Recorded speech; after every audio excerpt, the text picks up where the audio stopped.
I just know Jesus is the way. I just know Jesus is the truth. I just know Jesus is the life. I just know Jesus is my God. About my life. Kasi hindi ako prepared. Meron lang akong manuscript sa ng PowerPoint. Hindi pa ako prepared yan. But I shared this before, so God's perfect way, I was able to bring it. So before I start, just a short sharing. Before I start, I would like to read you this verse of mine, why I'm standing here in front of you. This is my verse always, I always read this.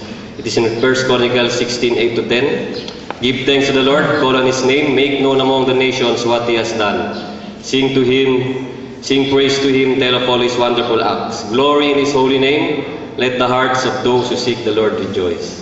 So that I will not be, hindi ako mawawala sa aking sinasabi. But I will just read this to you. Okay, I'm Jerry Gambala. I'm a graduate of the Philippine Military Academy, class of 1995. I graduated valedictorian of our class.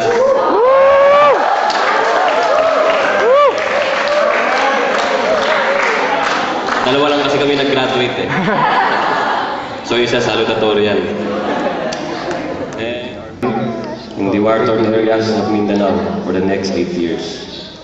I received a lot of honors and awards due to my exceptional performance as a combat officer.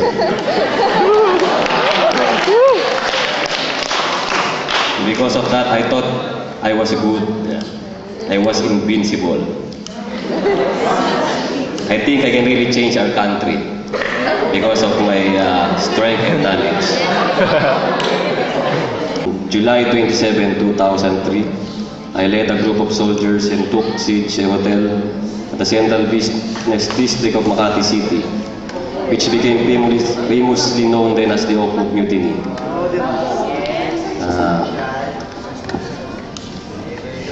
At that time, I am personally convinced that it is my way of finally obtaining power so that I can effect change to my organization, the Armed Forces of the Philippines, and eventually to our country as a whole. That is my classmate, Senator Trillanes. Okay?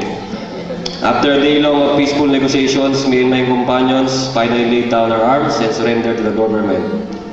Because of my actions at Oakwood, the government, I was imprisoned and was charged with different cases in the military court and the civilian court as well. From that day on, it was a long and treacherous journey and everything was full of uncertainty.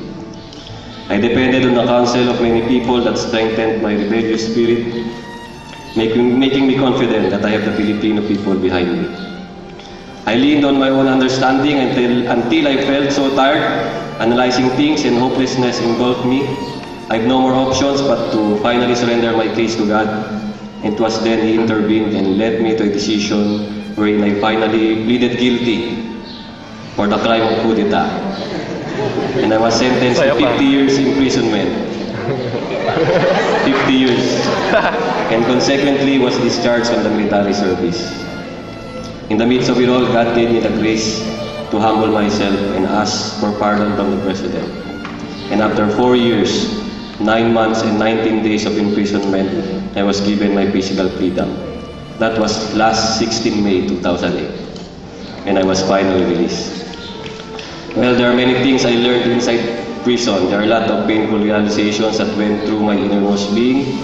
And the most difficult one was to accept that without God, I am nothing. I thought I can do all things on my own strength and knowledge, but then God humbled me and taught me the meaning of grace.